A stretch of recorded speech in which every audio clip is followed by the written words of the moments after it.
దీని యొక్క విలువ మీకు ముందు ముందు అర్థం అవుతుంది బిడ్డలారా. ఎందుకు ఇలా చదివిస్తున్నానో, ఎందుకు ఇలా చదువుతున్నామో మీకు ముందు ముందు అర్థం అవుతాయి. ఇప్పుడు దేవుని వాక్యం చదువుకుందాం.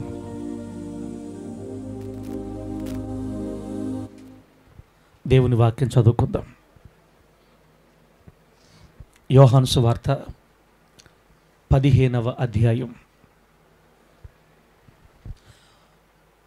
11, 12, 13 వాక్యాలు చదువుకుందాం.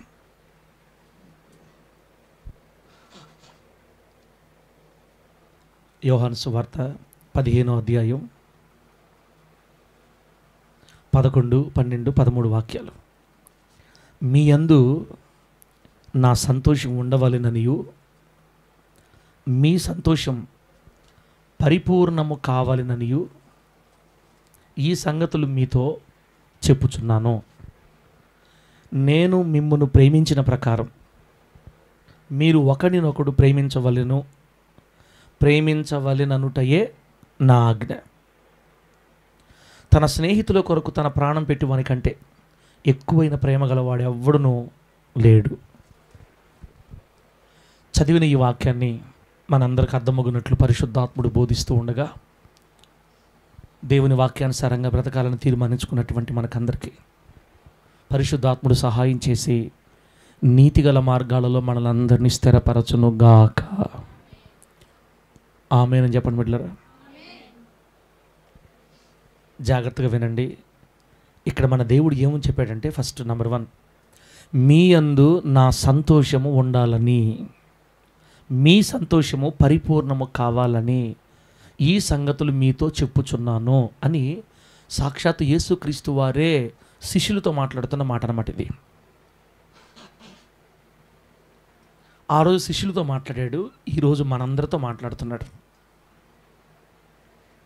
సాక్షాత్తు మనం ఆరాధిస్తున్న మన దేవుడే ఇక్కడ ఒక్కొక్కరితో మనందరితో, నాతో కూడా మాట్లాడుతున్నాడు.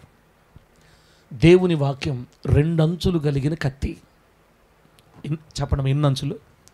కత్తికి ఎన్ని అంచులు ఉంటాయి? మామూలు మనం వాడే చాకులకు కానీ కత్తులకు కానీ ఎన్ని అంచులు ఉంటాయి? ఒక అంచే ఉంటుంది. ఒక పక్క తెగతుంది, ఒక పక్క ముద్దుగా ఉంటుంది అనమాట. కానీ దేవుని వాక్యం ఏ పక్క పట్టుకొని తెగిపోతాయి. 2 ప్రక్కల అది పదునైన వాడి కలిగిన ఖడ్గం. వాక్యం బోధించే వాళ్ళకి తగులుతూ ఉంటుంది, బోధ వింటున్న వాళ్ళకి తగులుతూ ఉంటుంది. ఇప్పుడు ప్రభు ఏం చెప్తున్నాడంటే, మీ యందు నా సంతోషం ఉండాలని, మీరు సంతోషంగా బ్రతకాలని నేను చెప్తున్నా ఈ మాటలు మీకు అంటున్నాడు. అంటే మన దేవుడికి మనం దుఃఖంగా బ్రతకడం ఇష్టమా, సంతోషంగా బ్రతకడం ఇష్టమా? సంతోషంగా బ్రతకడం ఇష్టం. ఎంత సంతోషంగా బ్రతకడం అంటే, ఇక దిగులు, దుఃఖాలు, బాధలు, చింతలు, అవమానాలు, నిందలు లేకుండా నిత్యము మనశ్శాంతి కలిగి, నెమ్మది కలిగి మనం బ్రతకడం మన దేవునికి ఇష్టం. ఒకసారి దేవుని మీద మన మనసు ఒకసారి మార్చుకుందాం. మనం ఆరాధించే దేవుడికి, ఆయన బిడ్డలమైన మనమందరమీ పరిపూర్ణమైన సంతోషంగా బ్రతకాలని ఆశ. ఇది నేను చెప్పానా? యేసయ్య చెప్తున్నాడా? యేసయ్యే చెప్తున్నాడు. మీ యందు నా సంతోషం ఉండాలని, మీ సంతోషం పరిపూర్ణం కావాలని ఈ మాటల మీద చెప్తున్నాను. ఈ రోజున చాలా కుటుంబాలు సంతోషం లేదు, ఆనందం లేదు. ఏదో ఆదివారం పూట దేవుని మందిరంలోకి వచ్చినప్పుడు కొంచెం సంతోషంగా, హుషారుగా, అందరు నవ్వుకుంటా, ఆలాజాలంగా, హుషారుగా అందరు కూర్చొని ఒక దగ్గర తింటా, దేవుని ప్రేమను బట్టి అందరూ కొంచెం నెమ్మదిగా ఉంటాం. రేపు మరలా ఇంటికి వెళ్ళిపోగానే ఏదో తెలియనటువంటి మళ్ళీ దుఃఖం ఆవరించేస్తుంది మన కుటుంబాలని. మళ్ళీ ఎప్పుడెప్పుడు దేవుని సందికి పోతే ఆ బిడ్డలందరూ వస్తే ఆనందంగా ఉంటుందా అనిపిస్తుంది. అందరికి కాదు, కొందరికి. అయితే దేవుడు ఏమంటాడంటే, మీరు దేవుని మందిరంలో కలిగి ఉన్న ఈ సంతోషం మీ ఇళ్ళ దగ్గర కూడా ఎప్పుడూ మీరు సంతోషంగా ఉండాలి. నా సంతోషం మీ ఎంత ఉండాలి. అసలు దేవుడు మనకిచ్చే సంతోషం మన కాదంట, అది ఆయన సంతోషం. నా సంతోషం మీ ఎంత ఉండాలని, ఆ సంతోషం కూడా పరిపూర్ణంగా మీకు ఉండాలా. నా బిడ్డలారా, మీరు ఆడటం నాకు ఇష్టం లేదు, మీరు దిగులు పెట్టడం నాకు ఇష్టం లేదు, మీరు ఎప్పుడు కన్నీళ్ళు పెట్టడం నాకు ఇష్టం లేదు, కుంగిపోవటం ఇష్టం లేదు, కృషించిపోవటం ఇష్టం లేదు. నా బిడ్డలారా, మీరు సంతోషంగా ఉండాలి అని కోరుకుంటున్నాడు మనం ఆరాధించే దేవుడు. ఇంత గొప్ప దేవుడు ఇంకెక్కడైనా ఉన్నాడా? దేవునక్క ఉన్నాడా? మీరు ఎట్టపోతే నాకు ఇంతకు ముందు నాకు ఇచ్చింది, నాకు తేవాల్సిన నాకు తేండి ఫస్ట్. సాలట్లా తేండి. ఒక నల్లకోడి తాపేస్తే అట్ట ఇంకో నల్లకోడి తేండి. ఒక పొట్టేలు ఏం జరిగిపోద్ది? డబ్బులు లేవయ్యా, అవన్నీ మాకు కుదరదు, అడగతుంది అమ్మ, తొందర తేండి లేకపోతే ఇబ్బంది అని మనుషుల్ని పీక్కు తిని చూస్తాం మనం అక్కడక్కడ. మన సంతోషంతో పని లేదు వాళ్ళకి, మనం తెచ్చియాలంతే వాళ్ళకి. అర్థమవుతుందా? 4 నిమ్మకాయలు, 6 వంకాయలు, 3 టెంకాయలాగా తెమ్మంటా ఉంటారు. అయ్యి అవునా కదనా? అయినా చాలదు, అమ్మకి చాలు అంటారు. మళ్ళా 50,000 అవుతుంది మొత్తానికంటే. అంత ఏడొస్తుందయ్యా మాకు, మేము అవన్నీ తెలియదమ్మా. ఆరోగ్యం కావాలంటే మీకు కావాలంటే మీరు చేసుకోవాలి, ఇంకా అమ్మ అడుగుతుందంటారు. ఇంకా ఆ పక్క మన సంతోషం కోసం కాదు కానీ వాళ్ళు బతకడానికి కోసం పిలుచుకోదంటున్నారు. ఇదిగో ఈరోజు దేవుని సన్నిధికి వచ్చిన నీతో నాతో పరిశుద్ధాత్మ దేవుడు చెప్తున్నాడు, నా బిడ్డలారా మీరు సంతోషంగా ఉండాలి. అది కూడా నా సంతోషంతో. నా సంతోషం మీకు ఇస్తా, నా సంతోషం మీ యందు ఉండాలి, అది కూడా పరిపూర్ణంగా ఉండాలని నేను కోరుకుంటున్నాను. ప్రభువా, మా మీద నీకు ఎంత కోరిక కదా, నీ సంతోషంగా బతకాలని, నీ సంతోషం మేము కలిగి ఉండి నెమ్మదిగా ఉండాలని కోరుకుంటున్నావు కదా, అయితే మేము ఏం చేయాలయ్యా అని మనం అడక్కముందే సంతోషంగా ఉండాలంటే ఏం చేయాలో రాయించాడు దేవుడు బైబిల్ అక్కడ. ఆమె చెప్పండి గట్టిగా. ఎలా ఉండాలంటే, సంతోషంగా ఉండాలంటే మనం అందరం ఏం చేయాలో కూడా రాసిచ్చాడు. ఇప్పుడు ఆ మాటగా చదివితే గుండ్లు పగిలిపోతాయి మనకి. 12వ వచనం. అది కానీ జరగాలంటే ఏం చేయాలి తెలుసా? నేను మిమ్మును ప్రేమించిన ప్రకారం మీరు ఒకరినొకడు ప్రేమించవలెననుటయే నా ఆజ్ఞ. మీరు ఈ భూలోకంలో నా సంతోషం కలిగి, పరిపూర్ణమైన సంతోషం కలిగి నెమ్మదిగా మీరు బ్రతకాలంటే నేను మిమ్మును ఎలా ప్రేమించానో అలాగే మీరును ఒకరినొకడు ప్రేమించండి. David, are you understand what I'm saying? Understand? నేనేం చెప్పాను నీకు అర్థమైందా? బా, ఎందుకు ఈ రోజున క్రైస్తవ్యంలో కోట్ల మంది ప్రజలు చేరిపోయారంటే ఇదిగో ఇది. క్రైస్తవ్యంలో దొరికే ప్రేమ ఇక భూమి మీద ఎక్కడ కూడా ఏ మతంలో కూడా దొరకదు బిడ్డ. యేసయ్య పాదాల దగ్గర దొరికినంత ప్రేమ, యేసయ్య సన్నిధిలో దొరికే ఈ ప్రేమ ఈ భూ ప్రపంచంలో ఇంకొక మతంలో ఎక్కడ దొరకదు ఇంకా. అందుకే ఈ రోజున ప్రపంచంలో అత్యధిక జనాభా యేసయ్య పాదాల దగ్గరే పడి ఉన్నారు. ఈ రోజున యేసయ్య చెప్తున్నాడు, మీ కుటుంబాల్లో మీరు సంతోషంగా బతకాలనుకుంటే, మీ కుటుంబాల్లో మీరు నెమ్మదిగా ఆనందంగా బతకాలనుకుంటే, నా సంతోషం మీలో పరిపూర్ణంగా ఉండాలనుకుంటే, నేను మిమ్మల్ని ఎలా ప్రేమించానో మీరు కూడా ఒకరినొకరు అలాగా ప్రేమించండి. ఇప్పుడు యేసయ్య మనల్ని ఎలా ప్రేమించాడు అది చూద్దాం. యేసయ్య మనల్ని ఎలా ప్రేమించాడన్నా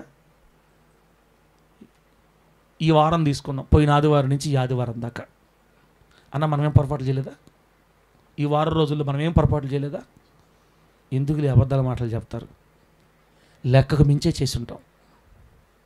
ఇప్పుడు మా నయమక్క ఉంది. నయమక్క 24 గంటలు మందిరంలో హుషారుగా ఉంటుంది. అక్క పాపం పరిస్థితులను బట్టి ఎప్పుడు హుషారుగా ఉంటుంది. లేకపోతే ఇంకొక బిడ్డ ఉన్నాడు, ఆ బిడ్డ వారంలో ఒక్కసారన్నా కొట్టుంటాడు దెబ్బ, సినిమాలో షికారులో. ఇంకొక బిడ్డ ఉంది, కొన్ని చేసింది. ఇంకొక బిడ్డ ఉన్నాడు, ఏదో కొట్టాడు దెబ్బ, గప్పని లాగాడు, సీసా కొట్టాడు, ఏదో కొట్టేశాడు మొత్తం మీద. చిన్నయో పెద్దయో కొట్టేశారు మొత్తం మీద. ఈ వారం తగిలింది దెబ్బ. ఇప్పుడు నేనేమంటానంటే, నేను కూడా చిన్నట్టు పడిపోయి ఉంటా అని మీకు అంటాను, కానీ నాకు దేవుడికి తెలిసి నేను దేంట్లో పడిపోయాను అనేది. నేను కూడా పడిపోయా. ఇప్పుడు ఆయన మనల్ని ఎలా ప్రేమించాడంటే, ఒక్కొక్కరి దగ్గరకు వచ్చి, ఏమరా బుద్ధి లేనోడా, నీకోసం నేను ప్రాణం పెడితే నన్ను అన్యాయం చేసి ఇన్నిసార్లు పాపంలో పడిపోతున్నావా అని ఎవరినైనా లెక్కడిగాడా ఈ వారం దేవుడు? ఎవరిని లెక్కడిగాడా? నా మాట అర్థమవుతున్నాయా? ఆయన ప్రేమ ఎంత ప్రేమ అంటే, మనం ఎన్నిసార్లు పడిపోతున్నా పానీలే తెలుసుకుంటాడు. అసలు లెక్కడగడేంది నాకు అర్థం కాల. నాకు అదే ఇప్పుడు డౌటు. ఇప్పుడు ఎంత గొప్ప రక్షణ మనకి ఇచ్చాడు కదా, ఇప్పుడు చచ్చిపోతే పరలోకం వెళ్ళిపోతాం మనం. అసలు ఏముందని మనలో ఇంత గొప్ప రక్షణ ఇచ్చాడు? సరే ఇచ్చాడు, విగ్రహారాధన నుంచి, పాపం నుంచి, దుష్టత్వం నుంచి, దరిద్రత నుంచి, శాపం నుంచి వేరు చేశాడు, మనల్ని కడిగాడు, పవిత్రపరిచాడు. బలలో చేతులు వేస్తుంటే క్లీన్ చేసేస్తున్నాడు, స్నానం చేపించేస్తున్నాడు ఎప్పటికప్పుడు. ఇప్పుడు మరి ఈ వారం అంతట్లో మళ్ళా పడిపోతుంటే ఎందుకు లెక్క కట్టేది ఈయన? ఎవరు చెప్పారు పాస్టర్ మీకు లెక్కడని? అక్కడల్లా మొత్తమా? అక్కడుండు. ఇప్పుడు ఏముందా అక్కడ? పంట అంత లేదు, చూసుకుంటా ఉండి ఏముండదాడు రేపడ. ఆడ ఏమీ ఉండదు, తుస్సు. మరణములో నుండి జీవము, తీర్పులో నుండి జీవములోనికి దాటి ఉన్నామని రాయబడింది బైబిల్లోనే. బిడ్డలని కొన్ని రెఫరెన్స్ తీసుకొని వస్తా, భవిష్యత్తులో మీకు చూపిస్తాను. నేను బైబిల్లో నేను ఉదయాన్నే చూశాను ఒక మంచి మాట. ఆ మాట చూపిస్తే మీకు బాగుంటుంది. ఒకసారి అట్టే ఉండండి, చూస్తాను. ఒక పాస్టర్ గారు పెట్టినారు ఆ వాక్యాన్ని. నేను చూసి చాలా సంతోషపడిపోయా. ప్రభువా నువ్వు ఉంది తీల, ఇంకా తీల. అదే వాక్యం అంటే, దేవుడు మన దోషాలను కనిపెట్టి చూచిన ఎడల ఆయన ఎదుట ఎవడు నిలువగలడు? అయినను జనులు నీ యందు భయభక్తు నిలుపునట్లు నీ యొద్ద క్షమాపణ దొరుకును అనే ఒక మాట ఉంది. కీర్తన గ్రంథంలో ఆ మాట ఉండేది, నీ యొద్ద క్షమాపణ దొరుకును. అంటే నేను ఎందుకంటున్నానంటే, దేవుడు మనం ఇన్ని పొరపాట్లు చేస్తున్నా కూడా, చిన్నదో పెద్దదో చేస్తున్నా కూడా ఎందుకు లెక్క అడగట్లేదంటే ఆయన మనల్ని ప్రేమిస్తున్నాడు కాబట్టి. ఆమె చెప్పండి, గట్టిగా చెప్పండి, హల్లెలూయా. 130వ కీర్తన తీండి దొరికింది. 130వ కీర్తన 3వ వచనం చూడండి. 130వ కీర్తన 3వ వచనం. అక్క దేవుడు మనల్ని ఎట్ట ప్రేమిస్తున్నాడంటే, మనం చిన్నవి జారిపోతున్నప్పుడు, కొంత తొట్టుపడుతున్నప్పుడు ఆయన మనల్ని క్షమించేస్తున్నాడక. ఎందుకు క్షమిస్తున్నాడంటే ప్రేమిస్తున్నాడు కాబట్టి అంటున్నాను నేను. 3వ వచనం తీసారా? ఏముంది అక్కడ? యెహోవా నీవు దోషములను కనిపెట్టి చూచిన ఎడల ప్రభువా ఎవడు నిలువగలడు? ఉందన్నా మాట ఉందా? దొరికిందమ్మా మాట. దేవుడు దొరికిందా? ప్రభువా యెహోవా నీవు దోషములను కనిపెట్టి చూస్తే ప్రభువా ఎవడు నిలువగలడు నీ ముందు? 4వ వచనం. అయినను ప్రజలు దోషాలు చేస్తున్నారయ్యా, అయినా జనులు నీ యందు భయభక్తు నిలుపునట్లుగా నీ యొద్ద క్షమాపణ దొరుకును. ఈరోజు మనకు దేవుడు అంటే పిచ్చిగా ప్రేమ ఎందుకు వస్తుంది చెప్పమంటారా బిడ్డ? ఎందుకో చెప్పమంటారా? మనల్ని ప్రతిసారి ఆయన మనల్ని క్షమిస్తున్నాడు కాబట్టి. ఆయన మనల్ని ఎంత ఎక్కువ క్షమిస్తున్నాడో మనకు అంత ఎక్కువ భయభక్తులు వస్తున్నాయి దేవుని మీద ఈరోజు. అవునా కదా? ఇప్పుడు నేను చెప్పాను మీకు, మనం లెక్క అడగట్లేదు ఆయన అంటే ఏమవుతుంది? ఇంకేమైతే ఇష్టప్రకారం బతదాం అనిపించట్లా మనకి ఈరోజు. ఆ మాట తెలిసినప్పుడు ఇంకా ఏమనిపిస్తుందంటే, అమ్మో నన్ను ఇంతగా ప్రేమించే నా దేవుడి కోసం నేను నిలబడాలా, నేను బ్రతకాలా, నా ప్రభు నన్ను లెక్క అడగట్లేదు కదా, నేను నిలబడాలి అని మనకు ఆయన మీద భయభక్తులు వస్తున్నాయి. అదే దావీదు గారు చెప్తున్నారు, అయ్యా మనుషుల దోషాలు కనిపెట్టడం నువ్వు స్టార్ట్ చేస్తే నీ ముందు ఎవరు నిలవగలుగుతారు? ఒక్కరా నీతిమంతుడున్నాడా? నీ ఎదుట ఎవరు నిలవగలరు ప్రభువా? కానీ జనులు నీ యందు భయభక్తు నిలుపునట్లుగా మనుషులకి నీ ఎంత క్షమాపణ దొరుకుతుంది. నువ్వు ప్రజల్ని క్షమిస్తున్నావు కాబట్టే వారు ఈ రోజుకి కూడా నీ యందు భయభక్తు నిలుపుతున్నారు. నాయనా నువ్వు క్షమించే దేవుడు తండ్రి అంటాడు దావీదు గారు. దేవుడు మనల్ని ఎందుకు క్షమిస్తున్నాడో తెలుసా డేవిడ్? మనమంటే ఆయనకి ప్రేమ. చెప్పండి, రాహేల కంటే దేవునికి ప్రేమ, తిమోతన్ అంటే దేవునికి ప్రేమ, చందన్ అంటే దేవునికి ప్రేమ, ఇక్కడ కూర్చున్న ప్రతి బిడ్డ అంటే దేవునికి ప్రేమ. అందుకే క్షమాపణ క్షమాపణ క్షమాపణ అన్న. ఎంతకాలం క్షమాపణ చెప్పలేం. యేసుప్రభువు పేతురుకి ఏం చెప్పారంటే, ఎంతకాలం క్షమించాలయ్యా నా పొరుగువాడిని నేను? ఏం చెప్పాడు తల్లే? 70 ఏండ్ల మారుల మట్టుకు క్షమించాలి పేతురు నువ్వు. నా పొరుగువాడిని ఎట్లా తప్పిదం చేస్తే ఎన్ని సంవత్సరాలు క్షమించాలి ప్రభువా? 70 ఏండ్ల మారుల మట్టుకు అంటే సచ్చిందాకా క్షమించమని చెప్పాడు. ఇక మనిషినే 70 ఏళ్ళు క్షమించమన్నాడంటే దేవుడు ఒక్కరోజు క్షమిస్తాడా? ఒక్కరోజు క్షమించి రెండో రోజు చేసే పని అయితే భూమి మీద ఉండేవాళ్ళమే కాదు మనం బిడ్డలరా. అట్లా కానీ ఇప్పుడు నేను మీకు పాపం చేయండి అని లైసెన్స్ ఇట్లా ముందుకెళ్ళే ముందు ఒక మాట చెప్తా బిడ్డ, పాపముతో ఆటలాడుకుంటే అది మనకు ఖచ్చితంగా ఇబ్బంది. గుర్తుపెట్టుకోండి, దేంతో ఆటలాడితే? పాపము పాము లాంటిది. పాముతో ఆటలాడితే మాత్రం దేవుడు మనల్ని ఏం చేయడతలే అమ్మా, దేవుడు మనల్ని ఏం చేయడాక. పాపానికి ఒక నైజం ఉంటుంది, పాపము వలన వచ్చు జీతం మరణం. పాపముతో ఆడుకున్న ప్రతి ఒక్కరు దాని యొక్క ఫలితం అనుభవించాల్సిందే. చిన్నదో పెద్దదో మనం ఆడుకున్నాం అనుకోండి, మనశ్శాంతి నీదు, నెమ్మది నీదు, రోగాలు తెచ్చిపెట్టద్ది, అశాంత అసమాధానం అయిపోద్ది, కుటుంబంలో గొడవలు, కొట్లాట్లు, గ్రామంలో పేరు పోద్ది, సాక్ష్యం పోద్ది. ఇలా రకరకాలుగా అనుభవిస్తాం మనం ఖచ్చితంగా. కానీ దేవుడు మాత్రం మనల్ని వదలడు. ఊరంతా మనల్ని ఎగతాళి చేసినా రాబిడ్డ అని పిలుస్తాడు ఆయన. యేసయ్య ప్రేమ హద్దులు లేని తమ్ముడా. అందుకే యేసయ్య ఏం చెప్తాడంటే, అది పాపంతో ఉండాలా వద్దా మనం నిర్ణయించుకోవాలా. పాపంలోనే ఉండిపోయామనుకో దానికి తగిన ప్రతిఫలం పొందాల్సిందే. ఇశ్రాయేల్ పాస్టర్నైనా వదలదు, విశ్వాసనైనా వదలదు. పాపం భలే ప్రమాదకరమైంది. దేవుడు ఎంత ప్రేమగలవాడో పాపం అంత కఠినమైందనమాట. కాబట్టి పాపం నుంచి దూరంగా పారిపోమని దేవుడే బైబిల్లో రాయించాడు. దేవునికి స్తోత్రం కలుగును గాక. యవనుడా, నీ యవనేచ్ఛల నుంచి దూరంగా పారిపో అని చెప్పింది వాక్యం. నీ వల్ల కావట్లేదా అడిగితే దేవుడు సహాయం చేస్తాడు. ఇప్పుడు మనం మెయిన్ పాయింట్లోకి వెళ్దాం. యేసు ప్రభువు ఏం చెప్పారంటే, మీరు సంతోషంగా ఉండాలనుకుంటే నేను మిమ్మల్ని ఎలా ప్రేమిస్తున్నానో ఒక్క మాటను అడిగానా? ఇన్ని వారాలు మందిరం రాలేదు మీరు నన్ను ఎంతకాలం మర్చిపోయారు మీరు? నన్ను పక్కన పడేసి మీ సుఖాలు చూసుకోలేదా? నా మందిరాలు పక్కన పడేసి మీ సొంత పనులు చూసుకోలేదా? బిడ్డ, అయినా నేను మిమ్మల్ని ప్రేమించాను. నేను మిమ్మల్ని ఎలా ప్రేమిస్తున్నానో మీరు కూడా ఒకరినొకరు ప్రేమించండి. ఎప్పుడైతే మీరు ప్రేమించుకుంటారో, ఒకరినొకరు ప్రేమించుకుంటారో, అప్పుడు మీ ఇళ్లలో ఇంకా బాధలు, కష్టాలు, సమస్యలు ఉండవు. మీరు నా సంతోషం కలిగి సమాధానంగా బ్రతుకుతారు. మీ యందు నా సంతోషం ఉండాలని, అది కూడా మీ యందు పరిపూర్ణం అవ్వాలని నేను మిమ్మల్ని కోరుకుంటున్నాను. ఇది మీకు జరగాలనుకుంటే నేను మిమ్మల్ని ప్రేమించినట్లుగా అన్న, ఈ ఒక్క మాట చాలు ఇంకా లోకంలో మనం సైలెంట్ అయిపోవడానికి. నేను మిమ్మల్ని ఎలా ప్రేమించానో మీరు కూడా ఒకరినొకరు అలా ప్రేమించుకోండి అని చెప్పి యేసుక్రీస్తు ఇంకా అంత తాపేలా మనం ఒకరినొకరు ఎలా ప్రేమించుకోవాలో కూడా రాయించారు కింద. ఆ మాట నాకు చాలా బాగా నచ్చింది. ఎన్నో వచ్చినమన్నది 12వ వచనమా? యోహాను సువార్త 15వ అధ్యాయం, మళ్ళీ అడగబోదాం. యోహాను సువార్త 15వ అధ్యాయం 12వ వచనంలో అసలైన మాట 13. మనం ఒకరినొకరు ఎలా ప్రేమించుకోవాలి అంటే, తన స్నేహితుల కొరకు తన ప్రాణము పెట్టువాని కంటే ఎక్కువైన ప్రేమ గలవాడు ఎవడునో లేడు. అంటే ఆ మాట అర్థమైంది బంధమైనా? మనం ఒకరినొకరు ఎలా ప్రేమించుకోవాలంటే, ఎస్తేరక్క రాహేలకి ఎట్లా ప్రేమించుకోవాలంటే, నిజంగా వీళ్ళిద్దరి మధ్య ప్రేమ ఉంది అని దానికి అర్థం ఏంటంటే, అవసరమైతే రాహేలక కోసం ఎస్తేరక్క ప్రాణం కూడా పెట్టాలంట. ఇది జరగద్దా? అహరోను మీద ప్రేమరాజుకు ప్రేమ ఉంది అని తెలియాలంటే అవసరమైతే అహరోను కోసం ప్రేమరాజు ఏం పెట్టాలా?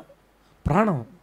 తన స్నేహితుని కోసం ప్రాణం పెట్టేవాడి కంటే ప్రేమగలవాడికి ఈ భూలోకంలో ఎవడు లేడు. అంటే మన బిడ్డల కోసం, మన పొరుగు వారి కోసం, మన బంధువుల కోసం కాదు, ఎవరి కోసమైనా మన గుండెల్లో ప్రేమ పొంగి పొరలాలంట. అవసరమైతే ప్రాణం కూడా పెట్టేంత ప్రేమ ఉండాలంట మనలో ఒకరికొకరికి. ఇప్పుడు చెప్పండి అమ్మా, మనలో నిజంగా ప్రేమ ఉందా? లోకంలో ఎలాగైతే అసూయ పనిచేస్తుందో సంఘాల్లో కూడా అసూయ చేసింది. ఇప్పుడు ఈయన పాట పాడితే ఆయనకి పడదు, ఆయన ప్రార్థన చేస్తే ఈమెకి పడదు, ఈమెని ఎక్కువ పాస్టర్ పొగిడితే ఈయనకి పడదు, ఈయనని కొంచెం పాస్టర్ దూరంగా పెట్టి ఆయన దగ్గర తీసుకుంటే ఆయన రెచ్చిపోతాడు. మీదేంది నాదేంది మీది, మీరెవరు నువ్వెవరు, ఈ విధంగా సంఘాలు గందరగోళం అయిపోతూ ఉన్నాయి. బయట సంఘాలు దేవుని ప్రేమ కనబట్ల. ఒక వ్యక్తి మందిరం కాగిపోతే ఎవరు పట్టించుకుంటున్నారు తమ్ముడా ఈరోజు చెప్పండి? ఒక ఆదివారం ఒక వ్యక్తి మందిరం కాగిపోతే, అయ్యో మన తోబుట్టువు, మన బిడ్డ ఈ వారం రాలేకపోయారు అని ఎంతమంది బాధ్యత తీసుకొని ఫోన్లు చేసి రండన్నా అని మాట్లాడుతున్నారు. ప్రేమ కనుక నీ గుండెల్లో ఉంటే మనం అలా మౌనంగా ఉండలేమంట తమ్ముడా. ప్రాణం కూడా పెట్టేస్తామంట ప్రేమరాజు. అవసరమైతే ప్రాణం పెట్టేంత ప్రేమ మన గుండెల్లో ఉంటే మూతులు ముడుచుకుంటాం. చెప్పండి అక్క, విశ్వాసం బిడ్డలను చూసి మూతులు ముడుచుకుంటామా? నేను ఎవరితో మాట్లాడను, నాతో కూడా ఎవరు మాట్లాడబల్లే, నా పాటు నేను వస్తాను, ఏం బాత అన్నట్టుంటారక్క? ఉంటారా? ఉండరు. నయమక్క మూతులు ముడుచుకొని ఒకరినొకరు చూసుకొని ఉండలేరు కదక్క. నేను అందుకే చెప్తున్నా, మనమైనా బాధపడచ్చు కానీ మన వల్ల సంఘంలో ఒకరు బాధపడకుండా చూసుకోవాలా. తెగతుంది, నాకు కూడా తెగతుంది ఒక పక్క. మనమైనా బాధపడాలి కానీ మనం ఒకరిని బాధ పెట్టేటట్టుగా ఉండకూడదు. ఇది బాగా కష్టం బాగా కష్టం. కోపగ్రస్తులకైతే ఇంకా యేసయ్య ఒకటే దెబ్బతో కోసాడంతే. నేను మిమ్మల్ని ఎలా ప్రేమించానో మీరు ఒకరినొకరు ప్రేమించుకోండి. ఎలా ప్రేమించాలో తెలుసా? అవసరమైతే ప్రాణం కూడా పెట్టాలంట. మనం ఎప్పుడైతే ఈ స్థితికి దిగతామో మనము, నీకు తెలియకుండా నీ ఇంట్లో గొప్ప సంతోషం వస్తుందంటక్క. ఇప్పుడు నాకు సమస్య ఎప్పుడు వస్తుంది? బాంధవంతో నేను బాంధవం ఏదో తిరిగితేనే సమస్య వస్తుంది నాకు. చందన్ని తను పొరపాటు చేశాడు అనుకోండి సంఘంలోనో, లేకపోతే నాకు వ్యక్తిగతంగా, నేను వెంటనే ఫోన్ ఒకటి తీసి చందన్న మైండ్ ఉంది నీకా అని నేను వాట్సాప్లో మెసేజ్ పెట్టాను అనుకో, అసలు తిట్టకుండా నుండి ఏ బాధ ఉండదు. చందనకి నాకు ఏ బాధ రాదు. నేను కోపం తట్టుకోలేక, చందన మైండ్ ఉంది నీకు, ఎవరు పుట్టావు నువ్వు, రైలు శాతంలో దొరికావు నువ్వు అన్నాను అనుకో, ఆడే వచ్చేసిన సమస్య. ఇప్పుడు ఇద్దరి మధ్య గ్యాప్ పెరిగిపోయింది. ఒకవేళ దేవుని ప్రేమ నా గుండెల్లో ఉంటే, యేసయ్య చచ్చిపోమన్నాడు, ఇంక ఇది పెద్దదేముంది, ఇంకా నీకు ఇష్టమైతే చచ్చిపోరాను వాడు కోసమా?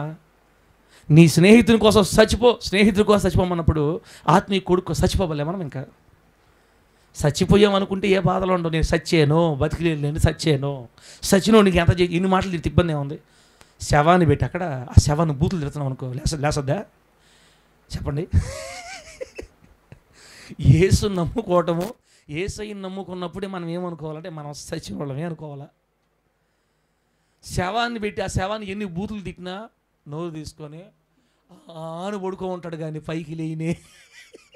ఏంద్రా నువ్వు నోరు తెచ్చుకోండా, పనికి మనోడా, నా అప్పు కట్టకుండా సత్యో కదా, నేనే నువ్వా కట్టురాడా అప్ప అని ఎన్ని బూతులని తిట్టు, నోరు తెరుచుకొని గమ్ముగా పడుకో ఉంటాడంతే పెట్టిలో, ఇంక లేడు. చచ్చిపోండి. మామూలు చచ్చిపోకూడదు, ప్రేమించడంలో మీరు చచ్చిపోవాలి. నీ పొరుగువాడిని, నీ స్నేహితుడిని, నీ బిడ్డల్ని, సంఘంలో ఉన్న వాళ్ళ కోసం చచ్చిపోవాలంటక్క. ఒకసారి ఆలోచన చేయండి అక్క. సంఘంలో కూడా గొడవలు ఎందుకు వస్తాయంటే, పాస్టర్ కూడా కొంచెం ఈ కోపం ఉండడం వల్ల గొడవలు కూడా వచ్చేస్తాయి సంఘాల్లో. విశ్వాసులకి మధ్యకి ఎందుకు గొడవలు వచ్చేస్తాయి? ప్రేమించే తత్వం లేకే. పాస్టర్ అప్పుడు ఒక మాట చెప్తుంటుంది నాతోటి, పాస్టమ్మ నీకు కోపం రాదా? ఏమి నువ్వు 24 గంటల మెత్తగా ఉంటావేంది? అవునులే అనేది నన్ను కదా, నిన్నేమంటారు? గోటంలా కూర్చో ఉంటావు అంతే, నేను ఎవరేమంటారు, నీ జోలికి ఎవరు రారు అని అంటారు. అప్పుడప్పుడు నేను ఏమంటదా అని ఒకటే మాట అంటది, వాళ్ళు నన్ను ఎన్నన్నా నా బిడ్డల కోసం నేనైనా ఏడ్చుకుంటా దేవుడి దగ్గర, అంతేగాని నేను నోరు తెరవనని దేవుడితో తీర్మానించుకున్నాను అని చెప్పద్దే. ఇప్పుడు 14 సంవత్సరాలు, ఈ 14 సంవత్సరాల సేవలో నా ద్వారానే చాలా వచ్చినాయి, కానీ పాస్టర్ ద్వారా ఒక్కడు కూడా రాలా ఇప్పటికీ. చరిత్ర రికార్డు బ్రేక్ అంతే. పాస్టర్మ్మ వల్ల సంఘంలో ఇప్పటికీ ఒక్క సమస్య కూడా రాలేదు. వచ్చినాయి అన్నీ నా వల్లే వచ్చినాయి. మన కోపం చేసింది నాకు దేవుడి మీద కూడా. యేసయ్యా నీకు న్యాయం ఇది, పిలుచుకుంటే ఇట్లాంటి మనిషిని పిలుచుకోవాలి సేవకు. నువ్వు వాక్యం చెప్పే వరం ఆ మనిషికి ఇచ్చి నన్ను పాస్టర్లా కూర్చోబెట్టేసి ఉంటే నాకేం బాధ ఉండేది కాదు. నన్ను పిలుచుకుంటేవి, నన్ను పాస్టర్ని చేస్తేవి, నాకేమో 3 కేజీలు కోపం పెడితే 3 పూట చీకటి పెడితే కోపం ఇంకెట్ట చేయాలా? నాలాంటో నేను పిలుచుకున్నాను నువ్వు అసలు. అప్పుడు యేసయ్య అంటాడు, రే ప్రేమ కలిగి ఉండటం ఒకేసారి కుదిరే కాదు, ఒకేసారి రాదు ఎవరికి కూడా. ప్రేమ కలిగి ఉండటానికి ప్రయాసపడండి అని చెప్పింది కొరింథీ పత్రికలో పౌలు గారు రాస్తారు ఈ మాట. 14వ అధ్యాయం అనుకుంటా, మొదటి వచనం, ప్రేమ కలిగి ఉండటానికి ప్రయాసపడండి. అదంతా ఈజీగా మనం మాట్లాడుకున్నంత ఈజీగా. మరి పాస్టర్ ఏందో మనిషి రోబో నాకు అర్థం కాదు. ఏం వచ్చినా కూడా టే ఉంటుంది, ఏం మాట్లాడదు. కూతురు తిట్టనే, కొడుకులు తిట్టనే, వాళ్ళు ఏమన్నా లోపల అనుకున్నారు పాస్టర్ నీ గురించి అనుకున్నా కూడా అనుకొని యేసయ్య దగ్గర చెప్పుకుంటా, ఆయన దగ్గర ఏడ్చుకుంటా, నేనైనా ఏడుస్తాను కానీ నా బిడ్డలను అసలు బాధ పెట్టను. రేపు నేను చచ్చిపోయిన తర్వాత నా మీద ఒక్కరు కూడా నిన్న మాపకూడదు, అది అంటే ఆ బాధ. రేపు నా సమాధి దగ్గర నా బిడ్డలందరూ ఏడవాలా, నన్ను మా అమ్మ ఇలా ఏడిపించిందని నా మీద ఒక్క మాట కూడా చెప్పకూడదయ్యా. ఆ కోపం తగ్గించుకయ్యా, ఆ కోపం తగ్గించుక అంటా ఉంటుంది నన్ను. నోర్మై నాకు చెప్తాను. ఇప్పుడు పెటా పెటా పెటా పెటా కొడుతున్నాడు దేవుడు నన్ను కూడా. పాస్టరా వాక్యం విశ్వాసులకే కాదు నాయన, నీకు కూడా. ఏమని? అసలు నీ గుండెలో సమాధానం ఉండాలనుకుంటే, నా సంతోషం నీలో పరిపూర్ణం అవ్వాలనుకుంటే ప్రేమించరా బిడ్డల్ని. నీ కూతుర్లు ఇప్పుడు నేను ఇంకో సంతోషం, నేను ఒకటి ఫీల్ అయ్యి ఈ మధ్యకాలంలో, ప్రభువా నేను ఎంత మంచివాడిని అంటే, విశ్వాసంలే కాదు నేను తిట్టేది, నా బిడ్డలను కూడా తిట్టుకుంటున్నా. నా బిడ్డలు కూడా చేసినా కూడా నాకు కోపం చేస్తుంది అంటే, నేను అందరికీ ఒకే న్యాయం చేస్తున్నాను నేను ఆయన అంటుంటే ఒక స్వరం వినబడుతుంది, ఒరే చేసిన తప్పుకి బాధపడకుండా నా కూతుర్ని తిట్టుకుంటాను, విశ్వాసం తిట్టుకుంటాను, ఆ బిడ్డలని తిడుతున్నాను, ఈ బిడ్డలను తిడుతున్నాను, నేను న్యాయవంతులని సంతోషపడుతున్నాను. ఎందుకు నువ్వా? చచ్చిపోరా, చచ్చిపో, నా బిడ్డల కోసం చచ్చిపో. వాళ్ళని ఏడిపించారా, చచ్చిపో. నువ్వు నరాలు పగిలిపోతాయి అంటున్నావే, పగిలిపోని చచ్చిపో అవసరమైతే. సేవ అంటే ఏమనుకుంటున్నావు? నేను చచ్చిపోలేదా? నేను నీకోసం చచ్చిపోలేదా? నేను నీకోసం ప్రాణం పెట్టలేదా? నీ పాపాలు క్షమించడానికి నేను కలుడు చచ్చిపోలేదా? నా నరాలు పగలలేదా? పగిలిపోని నరాలు అన్నాడు దేవుడు ఒకటే మాట. అయ్యా నరాలు పగిలిపోతే సేవ నువ్వు చూసుకుంటావు కదా, అబ్బా నువ్వు కానీ ఇంకెవరు లేరు నాకు సేవ చూసుకునే దానికి, నువ్వు తప్ప.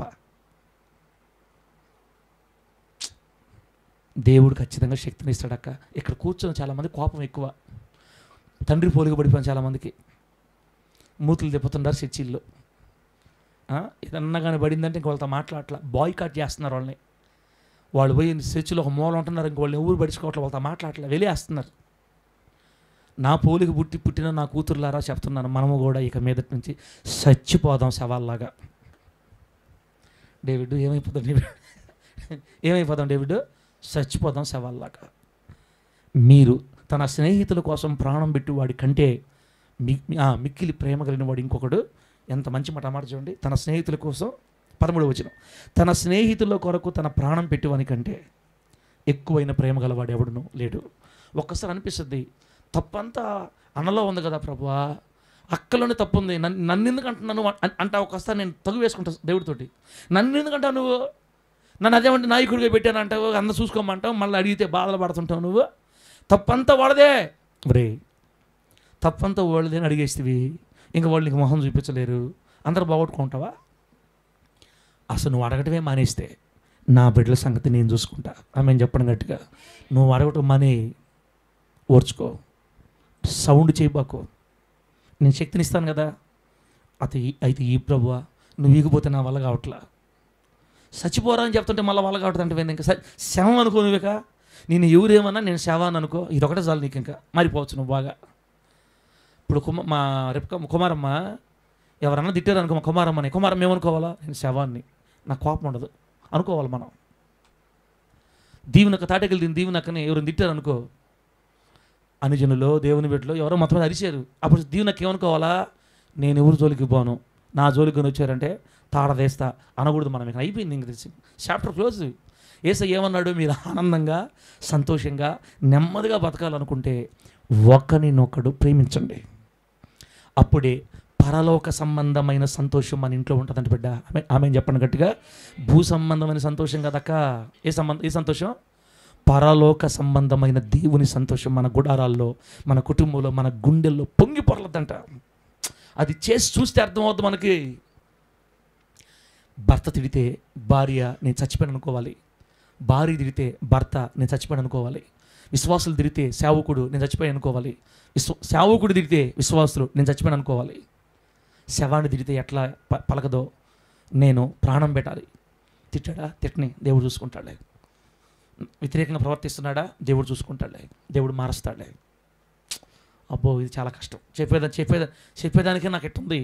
రేపు చేస్తూ ఉంటే బిడ్డలారా, కష్టమైనవి ఎప్పుడు దేవుడు మనకు చెప్పడు, చేయగలిగిందే చెప్తాడు మనకు దేవుడు. ఆమె చెప్పండి గట్టిగా. మనం చేయగలం కాబట్టే దేవుడు మనకు చెప్తున్నాడు ఈ మాట.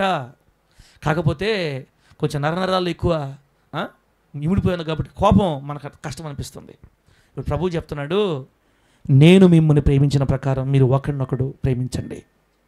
మనం ఎప్పుడైతే ఇతరులను ప్రేమించగలుగుతామో అప్పుడు దేవుడు మన యందు నిలిచి ఉంటాడని రాయబడింది బైబిల్లో. ఒకసారి 1 యోహాను పత్రిక తీయండి, 4:12 వచనం. 1 యోహాను పత్రిక 4:12. యోహాను గారు చెప్పాలి, ప్రేమ గురించి చాలా బాగా చెప్తాడు. మన జీవితాలు సంతోషంతో నింపబడి, చదివే ముందుగా మన జీవితాలు దేవుని సంతోషంతో నింపబడి, ఆ సంతోషం పరిపూర్ణమై ఎట్టి బాధలు, కష్టాలు, దుఃఖాలు లేకుండా నెమ్మదిగా బ్రతకాలంటే క్రీస్తు మనల్ని ప్రేమించిన ప్రకారం మనం కూడా ఒకరినొకరు ప్రేమించుకుంటూ సాగిపోతే అప్పుడే నిజమైన సంతోషాన్ని మన గుండెల్లో మనం చూడగలుగుతామని దేవుని వాక్యం సెలవిచ్చింది. ఇప్పుడు ఈ మాట చూడండి, 1 యోహాను పత్రిక 4:12 ఏమో తెలుసా? ఏ మానవుడును దేవుణ్ణి ఎప్పుడునో చూచి ఉండలేదు, అయితే మనము ఒకరినొకడు ప్రేమించిన ఎడల దేవుడు మన యందు నిలిచి ఉండును, ఆయన ప్రేమ మన యందు సంపూర్ణమగును. దేవునికి స్తోత్రం కలుగును గాక. మనం ఎప్పుడైతే ఒకరినొకరు ప్రేమించుకుంటామో అప్పుడు దేవుడు మన యందు నిల్చుంటాంటక్క. దేవుడే మనలో ఉండాలంటే మనం ఏం చేయాలంట? ఒకరినొకడు ప్రేమించాలి. ఒకరినొకరు ప్రేమించామనుకో, ఇస్తారక్క మా దీవెనక్క, మనం ఒకరినొకరు ప్రేమించామనుకో, ఇప్పుడు నీ కోడలు తిట్టింది, నువ్వేం చేయాలి? ఏంది నా డబ్బు తింటాను సైతాన్ అనకూడదు. మనం ఇంకా కోడలని, కొడుకుతో తగాదా పడింది, మనలతో తగాదా పడింది, అల్లుడితో తగాదా పడింది, రే ఎవడు నువ్వా కూతురుని చేసుకుంటే ఏమనుకుంటున్నారా రే సైతాన్ కా బేట అని మనం ఇంకా అల్లుళ్ళని, కూతుర్ని, కొడుకుల్ని, కోడలని తిట్టలేము. ఇప్పుడు యేసయ్య మన యందు నిలిచి ఉంటే, ఎంత చక్కని మాట. మీరు ఎప్పుడైతే ఒకరినొకరు ప్రేమించుకుంటారో అప్పుడు దేవుడు మీ యందు నిలిచి ఉంటాడని చెప్పాడు ఇక్కడ. మనం ఒకరినొకడు ప్రేమించిన ఎడల దేవుడు మన యందు నిలిచి ఉండును. నీ శరీరంలో నీలో బిడ్డ దేవుడు నిలిచి ఉండాలనుకుంటే, నీలో దేవుడు ఉండాలి అని అనుకుంటాక ప్రేమకు మించిన ఆయుధం ఇంకొకటి మన జీవితాల్లో లేదు. బాంధవ్యన్న note this point your honour, అందరూ పాయింట్ నోట్ పెట్టుకోండి. యేసయ్య మనలో నిలిచి ఉండాలి అనుకుంటే ప్రేమను మించిన ఆయుధం ఇంకొకటి లేదు. కొరింథీ పత్రికలో పౌలు గారు చెప్తారు, విశ్వాసము, ప్రేమ, నిరీక్షణ ఈ 3 శ్రేష్టమైనవి. వీటిలో ఈ మూడిట్లో ముఖ్యమైనది ప్రేమయే. విశ్వాసం కన్నా, నిరీక్షణ కన్నా శ్రేష్టమైనది ఏంటంట? ప్రేమ. పౌలు గారు చాలా మంచిగా చెప్తాడు. ఆ మాట తింటాను ఒకసారి. కొరింథీ పత్రిక తిండి, నేను ప్రేమ లేని వాడనైతే అన్న 1 కొరింథీ కన్నది 13 దీని 1 కొరింథీ పత్రిక 13 దీన్ని ఒకసారి చూద్దాం. 1 కొరింథీలకే 1 కొరింథీ పత్రిక 1 కొరింథీ పత్రిక 13వ అధ్యాయం. అక్క దయచేసి ఇస్తారక్క, రాసి పెట్టేసుకో ఈ మాట. ఇంకా మా ఇస్తారక్క కూడా వాళ్ళ అమ్మలాగే ఇస్తారక్క, అందరూ వాళ్ళ అమ్మలాగే. నేను మా బిడ్డలు కొంతమంది ఉన్నారులే, ఏనండి అయ్యా కొడుకులారా, అందరూ మారదాం. 1 కొరింథీ పత్రిక 13వ అధ్యాయం చూడండి, మొదటి వచనం. మనుషుల భాషలతోనూ దేవదూతల భాషలతోనూ నేను మాట్లాడినా ప్రేమ లేని వాడనైతే, చెప్పండి ఏమి లేని వాడనైతే, యాకోబన్న ఏమి లేని వారమైతే, ప్రేమ లేని వారమైతే మ్రోగిడు కంచును గణగణలాడు తాళమునై ఉందును. దేనికి ఉపయోగం లేదు. దేవదూతల భాషలు మాట్లాడే వరం ఉన్నా కూడా ప్రేమ లేకపోతే రాహేలక్క ఏంది? ప్రేమ లేకపోతే వ్యర్థం. 2వ వచనం. ప్రవచించు కృపావరము కలిగి మర్మములన్నీ జ్ఞానమంతా ఎరిగిన వాడనైనను. నాకు ప్రవచించే కృపావరం ఉంది, ప్రవచిస్తుంటాను నేను అప్పుడప్పుడు. దేవుని మర్మాలు కూడా నాకు తెలుసు, దేవుని జ్ఞానం కూడా నాకు ఎరిగే కృప ఇచ్చాడు దేవుడు, గొప్ప వరాలు ఇచ్చాడు నాకు. అంత మాత్రమే కాదు, కొండలను పెకలింపగల పరిపూర్ణ విశ్వాసం కలిగిన వాడినైనా. మామూలు విశ్వాసం కాదన్నా నా విశ్వాసం, కొండలు కూడా పెకలించేస్తాను నా విశ్వాసంతో. అంత గొప్ప విశ్వాసం ఉంది నాలో. అయినా ప్రేమ లేని వాడనైతే నేను వ్యర్థుడను. ఏకపోతే అర్థమవుతుందా? నువ్వు ఎంత భక్తిపరుడు అయినా, నువ్వు ఎంత 3 గంటలేసి ప్రార్థనా పరుడు అయినా, నువ్వు ఎంత నడిపించేవాడు అయినా, ఎంత ముందున్నా ఎంత వెనకున్నా, యేసయ్య చెప్తున్నాడు ప్రేమ లేకపోతే మనందరమే వ్యర్థులమే. ఏందన్న ఈ మాట? 3వ వచనం చూడండి. బీదల పోషణ కోసం నా ఆస్తి అంతా ఇచ్చినా, బీదల కోసం నా ఆస్తి అంతా అమ్మేసి మొత్తం ఈ బీదల కోసం ఇచ్చేసినా, కాల్చబడుటకు నా శరీరాన్ని అప్పగించినా. అయ్యయ్యో ఏంది మాట? కాల్చబట్టడానికి నా శరీరాన్ని ఇటువంటి యేసయ్య కోసం చచ్చిపోవడానికి కూడా మనం రెడీ. కాల్చేస్తా తుపాకుతో నిన్ను, యేసయ్య వద్దు, యేసయ్య దేవుడు లేడు ఏమని చెప్పరా, పొర్రపాటు అని చెప్పను, ముందు కాల్చి చంపేయి అనేస్తాం. కృష్ణ కాల్చేస్తా నేను, యేసయ్య దేవుడు అన్నామంటే కాల్చేవయ్యా నా దేవుడి కోసం, నేను చచ్చిపోతానయ్యా. కాల్చబట్టడానికి నా శరీరాన్ని ఇవ్వడానికి కూడా నేను వెనకాడను. అంత ప్రేమ ఉంది యేసయ్య మీద మనకి. అయినా బీదల పోషణ కోసం ఆస్తంతా ఇచ్చేసినా, కాల్చబడిన శరీరం అప్పగించినా, ప్రేమ లేని వాడనైతే నాకు ప్రయోజనం ఏమీ లేదు. ఏం మాటనా ఈ మాట! ప్రేమ లేకుండానే యేసయ్యకు చచ్చిపోవడానికి ఇష్టపడతారా? అంటే వీళ్ళకి దేవుని మీద ప్రేమ ఉంది కానీ ఇతరుల మీద ప్రేమ లేదు. మనకు దేవుని మీద ప్రేమ ఉంటలే, మనకు దేవుని మీద ప్రేమ ఉందని కాదంటల్లా, కానీ ఇతరుల మీద మనకు ప్రేమ లేదు. నిజంగా నీ గ్రామస్తుల మీద నీకు ప్రేమ ఉంటే నయ్యమ్మక్క, ఏడ్చేదానివి ఏడుస్తావు, ప్రార్థనలో కూర్చొని ఏడుస్తావు. అయ్యో నా గ్రామం అంతా నశించిపోతుంది నాయన, నా కాలనీ ప్రజలు నశించిపోతున్నారు నాయన, అప్పగించయ్యా. దీన్ని బట్టి 100కి 2% కూడా మనలో ప్రేమ లేదని అర్థమవుతుంది. ఇప్పుడు భక్తిపరులమే, ప్రేమ లేని భక్తిపరులమే. 4వ వచనం చూడండి. ఇప్పుడు ప్రేమ దీర్ఘకాలం సహించును. ప్రేమ ఎంతకాలం సహిస్తాండా? దీర్ఘకాలం సహిస్తుంది. దయ చూపించును. ఇప్పుడు చెప్పండి, చర్చికి తాగేవాళ్ళు వస్తున్నారు అనుకోండి, ఓకే, చర్చికి తాగుడు అలవాటు ఉండేవాళ్ళు వస్తున్నారు అనుకోండి, దేవుని ప్రేమ మనలో లేదనుకో, బుల్లెట్లు పెట్టి కాల్చేస్తాం వాళ్ళని. తాగుబోతున్నారు, నరకానికి పోతారు. ఉంటే కరెక్ట్గా ఉండు, లేకపోతే సాగుపోయి రాబాగా చర్చి కానీ ఎస్ఎల్ పాస్టర్ బుల్లెట్లు పిలిచి 2వ వారం ఓరే పోరా నాయన ఆ సార్ తిడతా ఉంటాడు చర్చిలోకి వస్తే. నిన్న దీన్ని మానలేకపోతున్నా, ఆ సారేమో శాపనార్థాలు పెడతా ఉన్నాడు. అసలు ఆ పాస్టర్ ఎక్కువ శాపనార్థాలు పెడతాడు. ఏదో మనశ్శాంతి లేక చర్చిలోకి వచ్చి కూర్చుందాం అనుకుంటే ఆడ కూడా తిడుతున్నాడు కదరా. నాకు మారాలని ఉంది, నేను మారలేకపోతున్నా. చెల్లిలా, నీలో నాలో నిజంగా దేవుని ప్రేమ ఉంటే వ్యభిచారం చేసే బిడ్డతో కూడా ప్రేమగా మాట్లాడతావు నువ్వు. ఆమె చెప్పు గట్టిగా. వ్యభిచారంలో ఉండే బిడ్డను కూడా దగ్గర చేర తీసుకొని మంచిగా చెప్పి కన్నీళ్ళు విడిచి ప్రార్థన చేసి ఆ బిడ్డ మారేంతవరకు కనిపెట్టుకొని ఆ బిడ్డని తీసుకొచ్చి యేసయ్యకి అప్పగిస్తాం మనం ఖచ్చితంగా. సంఘాల్లోకి అందరూ మంచోళ్ళే రాడతలే, అందరూ వస్తారు సంఘానికి. సంఘానికి రావాల్సిందే ఒళ్ళే. అందరు నీతిమంతులు చెప్పని దీనికి చర్చిలు ఎందుకు ఇలాలోని ప్రార్థన చేసుకోమా? అవునా కదా బంధువునా? చర్చీలు ఉండేది దేనికంటే తప్పిపోయిన వాళ్ళు, పడిపోయిన వాళ్ళు, గాయాలైన వాళ్ళు, కుటుంబాలు చీలిపోయిన వాళ్ళు, విడాకులు అయిపోయిన వాళ్ళు, మనశ్శాంతి లేని వాళ్ళు, తాగుడులో కూరుకుపోయిన వాళ్ళు, భయంకరమైన పాపాల్లో కూరుకుపోయిన వాళ్ళందరూ దేవుడు మన మందిరికి పంపిస్తే వాళ్ళందరిని ప్రేమగా దేవుని మాటలు చెప్పుకొని వాళ్ళని ప్రేమించి వాళ్ళకి దేవుని మాటలు చెప్పి వాళ్ళ గురించి కన్నీళ్ళు విడిచి ప్రార్థన చేసి నిష్ప్రయోజనమైన రాళ్ల వంటి వారిని ముత్యాల వంటి వారిగా తీర్చిదిద్దటమే దేవుని మందిరాల పని. దేవుని మందిరాల పని. దేవుని మందిరాలు ఎందుకున్నాయంటే ముడిరాళ్ళని ముత్యాలుగా మార్చడానికి ఉండేది మందిరాలు. కానీ మన పాస్టర్లు, నేను కూడా చాలా కాలం తెలియలా దేవుని ప్రేమ అర్థం కాల బిడ్డలారా. 14 సంవత్సరాలు కృప చూపెట్టి దేవుని నిజం చెప్పాలంటే అంటే తెలియలే అంటే అదే అనుకునేవాళ్ళమే. మా ముందున్న పాస్టర్లు అంతా అంటే చెప్పేవాళ్ళు వాక్యం. మేము ఎవరిని చూసి నేర్చుకున్నాం వాళ్ళంతా సాస్తావు, చచ్చిపోతావు, నా రకం నీకు అంటుంటే నిజమేనేమో అనుకుంటే మనం కూడా అట్టే చెప్పాలేమో అనుకుంటే. అసలు ఒకసారి ఈ మాటలు ఆలోచించండి. మీరు ఒకరినొకరు ప్రేమించిన ఎడల దేవుడు మీ యందు నిలిచి ఉంటాడు. దేవుడు మన యందు నిలిచి ఉంటే మనం ఇంకొకరిని తిట్టలేం, ఇంకొకరిని అరవలేం, ఇంకొకరిని దూషించలేం. ఆ వ్యక్తి మన దగ్గర లేనప్పుడు మన దగ్గర మాట్లాడి అప్పుడే పక్కకు పోయాడు అంతే, ఇంకిద్దరు నవ్వుకుంటారు. చూసా ఎట్ట మాట్లాడుతున్నాడు చూసా, అంతే ఆయన అట్ట ఈయన ఎట్ట, ఈయన మనకు చెప్తాడు అని మనిషి ముందు ఒక మాట, మనిషి లేనప్పుడు ఒక మాట. దేవుని ప్రేమ ఉండేవాళ్ళు మాట్లాడలేరు. ఆమేననండి గట్టిగా. మనసులో ఏది ఉంటుందో నోట్లోంచి అదే బయటకు వస్తుంది. ఎగతాళి చేసే స్వభావం ఉండదు, కిండలు చేసే స్వభావం అసలు రాదు దేవుని ప్రేమ ఉంటే. అక్క నీతోనే దేవుడు మాట్లాడుతున్నాడు, గుర్తుపెట్టుకో. చెల్ల నీతోనే మాట్లాడుతున్నాడు దేవుడు, నాతో మాట్లాడుతున్నాడు దేవుడు, అందరికీ చెప్తున్నాడు దేవుడు. నేను మీ యందు నిలిచి ఉండాలనుకుంటే బిడ్డలారా మీరు ఒకరినొకరు ప్రేమించండి.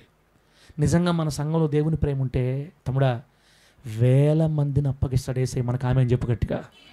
100 మందిని కూడా కాదు, మనం అందరం కనుక యేసయ్య ప్రేమతో నింపబడ్డామంటే నెల్లూరు జిల్లాలో గాయాల పాలైన వాళ్ళందరం తీసుకొచ్చి మన మందిలో తోలేస్తాడు యేసయ్య. ఇంకా ఎందుకు మనకు ఆత్మలు ఇవ్వట్లేదంటే మనం ఇంకా చాలా నేర్చుకోవాలి. ఇబ్బంది అయింతలే చూడు, మనం ఇంకా చాలా నేర్చుకోవాలి. మన సంఘానికి దేవుడు ఆత్మలను అప్పగించాలంటే మనలో ప్రేమ రావాలి, బిడ్డల్లో ప్రేమ కలగాలి. దేవుడు మనలో లేడక్క చెల్ల, దేవుడు ఇంకా మనలో లేడు. అందుకే మనం ఇంకా తిడతా ఉన్నాం అందరినీ. దయచేసి నా రెండు చేతులు జోడించి సేవకుడిగా నేను మనందరమే బిడ్డలమైన మనందరం కూడా తీర్మానం చేసుకుందాం. యేసయ్యా, తెలుసో తెలియకో నా కోపం నన్ను ఇట్లా చేసింది.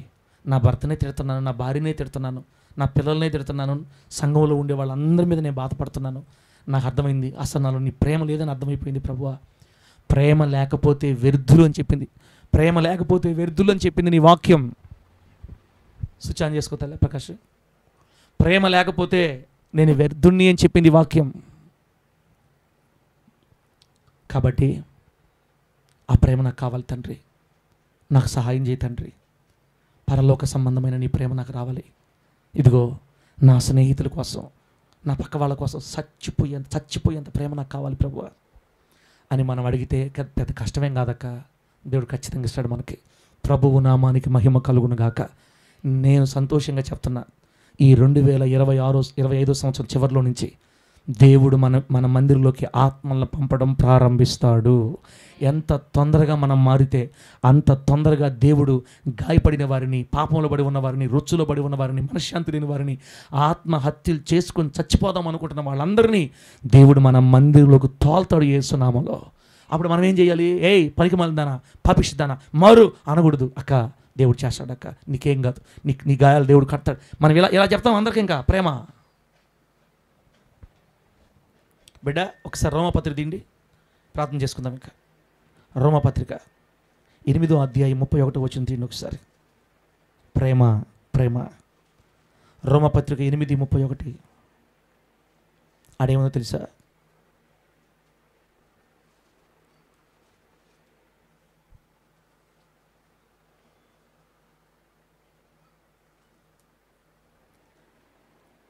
మనకు కావాల్సింది ఏంటంటే, దేవుడు మన పక్షమందుండగా మనకు విరోధి ఎవడు అనే మాట ఉండాలి. అక్కడ వచ్చిన తప్పు చూపి అన్న కట్టే కదా, నేను 1వ అధ్యాయం తీసి పెట్టాను అన్న, నాది పొరపాటు.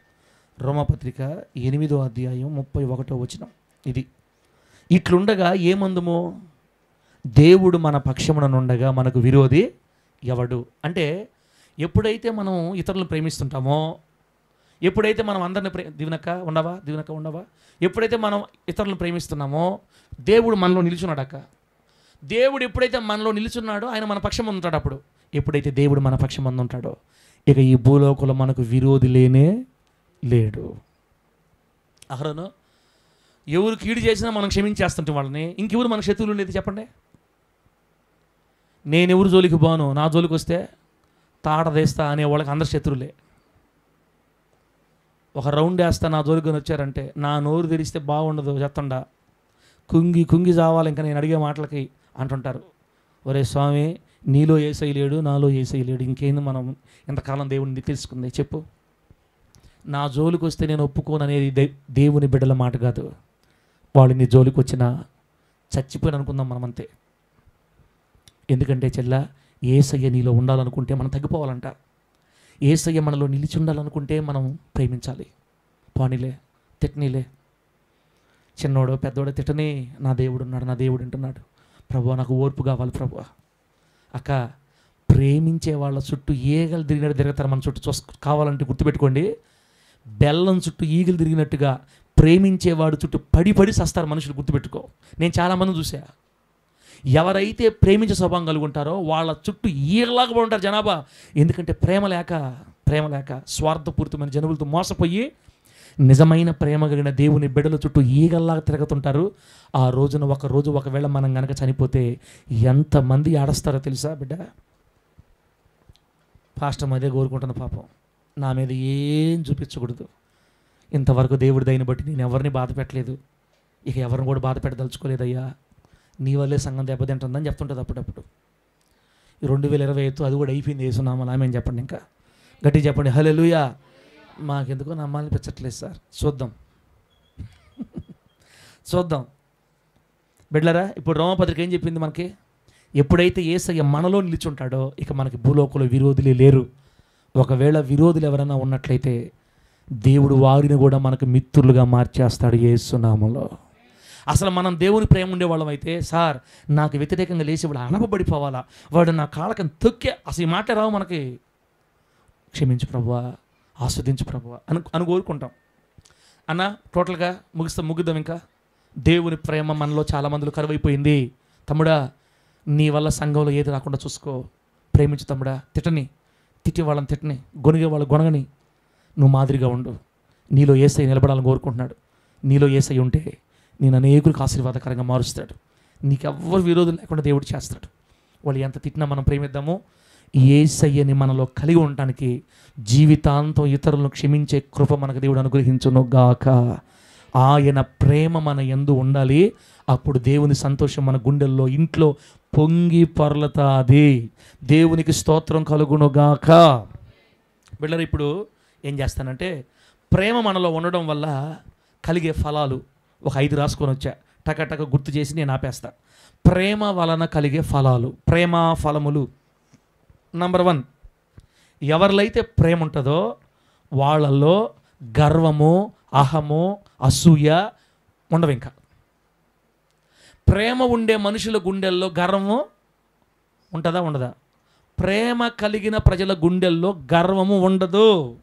బైబిల్ ఏం చెప్పిందంటే, నాశనమునకు ముందు గర్వం నడుస్తుంది. ఒక వ్యక్తిలో కనుక గర్వం ఉంటే ఆ వ్యక్తి నాశనం అయిపోతాడు. గర్వం మనిషిని నాశనం చేస్తుంటే ప్రేమ గర్వాన్నే నాశనం చేస్తుంది. దేవుడికి స్తోత్రం కలుగును గాక. గర్వం మనలో ఉండనీయకుండా గర్వాన్ని నాశనం చేస్తుంది ప్రేమ.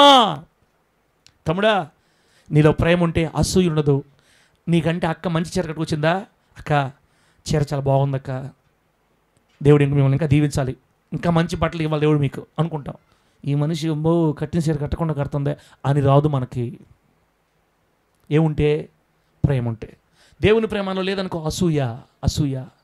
బట్టలు కట్టుకుంటే అసూయ, సైకిల్ కొంటే అసూయ, బైకులు కొంటే అసూయ. అబ్బా బైక్ కొన్నాడా, ఆయన కొన్నాళ్ళే ఈఎంఐలో, మేము కొనలేమా? ఇప్పుడు హలో డియర్ సన్ అహరోను, ఆత్మీయ కుమారుడా సన్ అహరోను, అసూయ ఉంటే ఇచ్చటి మాటలు వస్తాయి. ఇల్లు కడుతున్నాడా, కట్టేళ్ళే పెద్ద బ్యాంకు లోన్ తీసుకొని జీవితాంతం కట్టుకోవాలి ఈఎంఐలు, అదొక పెద్ద ఇల్లు, అదొకటి. ఇవన్నీ ఎప్పుడు వస్తాయంటే అసూయ, గర్వం, అహం. తమ్ముడా, దేవుని ప్రేమ మనలోని గర్వాన్ని, అసూయని, అహాన్ని తగ్గించేస్తుందంట. అన్నీ తగ్గించేసి ఏం చేస్తుందంటే, దేవుని ప్రేమ మనకి తగ్గింపును నేర్పిస్తుంది. దేవునికి స్తోత్రం కలుగును గాక. చెప్పండి గట్టిగా హల్లెలూయా. ఏం చెప్పాను ఫస్ట్ది? ప్రేమ మనలోని గర్వాన్ని, అహాన్ని, అసూయని తీసివేసి తగ్గింపును నేర్పిస్తుంది ప్రేమ. 10 మంది కుష్ఠరోగుల దగ్గరికి యేసు ప్రభు వారు వెళ్ళారంటే యేసు ప్రభులు ఏముందనా? ఏముంది యేసు ప్రభులో? ప్రేమ ఉంది కాబట్టి కదా కుష్ఠరోగుల దగ్గరికి వెళ్ళింది. కుష్ఠరోగులు ఎవరైనా పట్టుకుంటారా? అంతెందుకు మీరు పట్టుకోండి, నన్ను పట్టుకోమను, పైకి బెల్లప్పులు కొడతాం కానీ ప్రేమని. కుష్ఠరోగం తీసుకొని వచ్చి ఇప్పుడు మదర్ తెరీసా గారిలాగా కడగమని చెప్తే కడగతారు మీరేమన్నా? ఉన్నాను సార్, నువ్వా, మాకు ఎందుకు అంత ప్రేమ, అంత అవసరం లేదులే, గుండెల్లో ఉండే వాళ్ళు ప్రేమ మేము అక్కడ చూపించలేము అంటాం మనం. యేసు ప్రభు వారు 10 మంది కుష్ఠరోగుల దగ్గరికి వెళ్ళి ఆ గాలి సోకినా అది అంటువ్యాధిలాగా ఆ రోజుల్లో భయపడిపోయేవాళ్ళు. అసలు ధర్మశాస్త్రం అయితే కుష్ఠరోగులు బయటకు రావద్దని చెప్పింది, రాళ్ళతో కొట్టమని చెప్పింది రోడ్లు ఊర్లో కానీ వస్తే. అందుకే ధర్మశాస్త్రం మనిషి నీతిమంతుడిగా మార్చలేకపోయింది స్వామి అని చెప్పేది మనం. ధర్మశాస్త్రం, మోషే ధర్మశాస్త్రం ఏమో రాళ్లతో కొట్టమని చెప్పింది, ఊర్లో కానీ వస్తే వాళ్ళని వెలియమని చెప్పింది, ఊరు బయటపడమని చెప్పింది వాళ్ళని. నా యేసయ్య ధర్మశాస్త్రాన్ని పూర్తిగా నెరవేర్చి ఆయనే వెతుక్కుంటూ వారి దగ్గరికి వెళ్ళాడు. దేవునికి స్తోత్రం కలుగును గాక. యేసయ్యలో ప్రేమ ఉంది కాబట్టి వివక్ష పని చేయలేదు. మీదేం క్యాస్టు, మాదేం క్యాస్టు, మా క్యాస్ట్ వాళ్ళు ఎంత తెలుసా, మేమెంత పొడుగో తెలుసా, మేమెంత ఎడల్పో తెలుసా, మేమెంత ఎత్తో తెలుసా, ఇవన్నీ రావు దేవుని ప్రేమ ఉంటే. క్యాస్ట్లు, గీస్ట్లు, బూస్ట్లు ఏం ఉండవు ఇంకా దేవుని ప్రేమ ఉంటే. నా దేవుని బిడ్డ, మేమందరం ఒకటే, మనుషులమి, మేము దేవుని సంతానం, ఈ ఫీలింగ్ ఉంటుంది. ప్రేమ తగ్గింపు నేర్పిస్తుంది, గుర్తుపెట్టుకోండి. ఆ తగ్గింపుని దేవుడు మన గుండెలో సమృద్ధిగా కుమ్మరించును గాక. రెండోది ప్రేమ క్రోధాన్ని, మూర్ఖత్వాన్ని తొలగించి మనల్ని జ్ఞానవంతులుగా చేస్తుంది. ప్రేమ కోపాన్ని తగ్గించేస్తుంది. కోపం ఎక్కువైపోతే క్రోధాన్ని కూడా తగ్గించేస్తుంది, తీసేస్తుంది. మూర్ఖత్వాన్ని కూడా తీసేస్తుంది ప్రేమ. కొంతమంది మూర్ఖులు ఎండ్ర మాట, నేను పట్టుకున్న కుందేలకి ఎన్ని కాళ్ళు? 3 మూడే. ఒరే కుందేకి 4 కాళ్ళు ఉంటాయి నాయనా. కాదు, మూడే మూడే మూడే. ఒరే కాదురా 4 యాకోబన్నా, 4 యాకోబన్నా. కాదు సార్, నేను చూసిన కుందేలకి 3. మూర్ఖత్వం. యేసయ్య ప్రేమ మనలో ఉంటే మూర్ఖత్వం కూడా తొలగిపోద్ది. ఎంత మంచి మాట తమ్ముడా. ప్రేమ క్రోధాన్ని, మూర్ఖత్వాన్ని తొలగించి జ్ఞానవంతులుగా మారుస్తుంది. సౌలు పౌలుగా మారకముందు సంపుకుంటూ పోయాడు మనుషుల్ని. మర్డరిస్ట్, నరహంతకుడు, కొట్టి జైల్లో వేసాడు అందరినీ. క్రూరుడు, మూర్ఖుడు. పేతురు గారు యేసు ప్రభు వారితో ఉన్నప్పటికీ కత్తి మాత్రం మానలా. సిలువలో దొంగ, చచ్చిపోయేదాకా, మరణం లాస్ట్ మూమెంట్ దాకా బందిపోటు దొంగ, ఎన్నో దొంగతనాలు చేశాడు, కొట్టాడు, గాయపరిచాడు. మరి ప్రభుత్వానికి వ్యతిరేకంగా పోరాడాడు, ప్రభుత్వ వ్యతిరేక కార్యకలాపాలు చేశాడు. వీళ్ళందరూ ఒకప్పుడు మూర్ఖులే, క్రోధం, కోపకస్తులే, అన్యాయం చేసిన వాళ్ళే, అక్రమస్తులే. ఎప్పుడైతే వీళ్ళు ప్రేమ అయ్యున్న యేసయ్యని కలుసుకున్నారో వాళ్ళ జీవితాలు పూర్తిగా మారిపోయిన. దేవునికి స్తోత్రం కలుగును గాక. సౌలు మధ్యాహ్న కాలమందు వెలుగులో యేసయ్యను దర్శించి సౌలు పౌలుగా మారిపోయాడు. ఇక ఆనాటి నుంచి అవసరమైతే రాళ్ళ దెబ్బలు తిన్నాడు కానీ, అవసరమైతే కొట్టించుకున్నాడు కానీ, బెత్తాలతో కొట్టించుకున్నాడు కానీ, తిరిగి కత్తి కానీ రాయి కానీ పైకి ఎత్తకుండా తన జీవితాన్ని ప్రేమకు అప్పగించుకున్నాడు. దేవునికి స్తోత్రం కలుగును గాక. ప్రేమ కోపాన్ని, మూర్ఖత్వాన్ని, క్రోధాన్ని తీసేసి జ్ఞానాన్ని కలుగు చేస్తుంది. అందుకే యేసయ్య ప్రేమ మనకు అందరికీ అవసరం తమ్ముడా. ప్రార్థన చేసుకుందాం. మూడో మాట, ప్రేమ ఫలాల్లో మూడోది, ప్రేమ మనల్ని నీతిమంతులుగా మారుస్తుంది, సద్గుణశీలురుగా, మంచి గుణములు కలిగిన వ్యక్తులుగా మార్చేస్తుంది. ప్రేమ మనల్ని నీతిమంతులుగా మార్చేది దేవుని ప్రేమ. మరి సద్గుణశీలురు, మంచి గుణగణములు కలిగిన వ్యక్తులుగా, మంచి గుణాలు కలిగిన స్త్రీగా, మంచి గుణాలు కలిగిన పురుషుడిగా మనల్ని మార్చేది ప్రేమ. దేవుని బిడ్డలారా, మగ్దలేనే మరియా 7 దయ్యాలు పట్టుకున్న స్త్రీ బైబిల్లో ఉంది. ఏ మరియా? ఎవరో ఒక మరియలే కానీ అనబాకడ తమ్ముడా. మగ్దలేనే మరియా 7 దయ్యాలు పట్టుకున్నామే. ఆమె గురించి కొంతమంది చాలా ఘోరంగా రాస్తారు. ఆ బెస్తకాలని లేదా బెస్తలుండే ఏరియా, చేపలు పట్టుకునే ప్రజల మధ్య ఉన్నటువంటి ఆమె ఒక వేశ్యగా జీవించిందని చెప్తారు కొంతమంది. అది నిజమాల అబద్ధం మనకు తెలియదు. మగ్దలేనే మరియా ఆ చేపలు పట్టే వాళ్ళ మధ్యలో తన జీవితాన్ని శాపగ్రస్తమైన కార్యక్రమాలకి, పాపానికి అమ్ముకుంది అని చెప్తారు.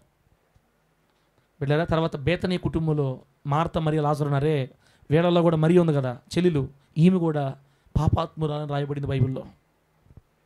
పాపాత్మురాలు, ఆమె కూడా వ్యభిచారంలోనే ఉందని రాయబడింది బైబిల్లో కూడా. మూడోది వెరోనికా అనే ఒక పేరుంది బైబిల్లో. ఆ పేరు లేదు కానీ ఈమె ఎవరంటే యేసుక్రీస్తు వారు సిలువ మోస్తున్నప్పుడు ఆయన అక్కడక్కడ పడిపోతున్నాడు అనమాట.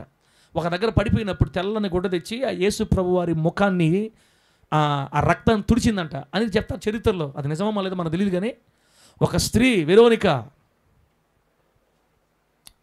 యేసు ప్రభు వారి సిలువ మోస్తున్నప్పుడు నీళ్ళు అందిస్తే నీళ్లు సినిమాలో చూపిస్తారు మనకు, ఆ నీళ్లు కొట్టేసినట్టుగా. బిడ్డారా, ఇట్లా వెరోనికా అనే ఒక స్త్రీ కూడా, వీళ్ళందరూ కూడా జీవితాలు చెరపబడిన వాళ్ళు.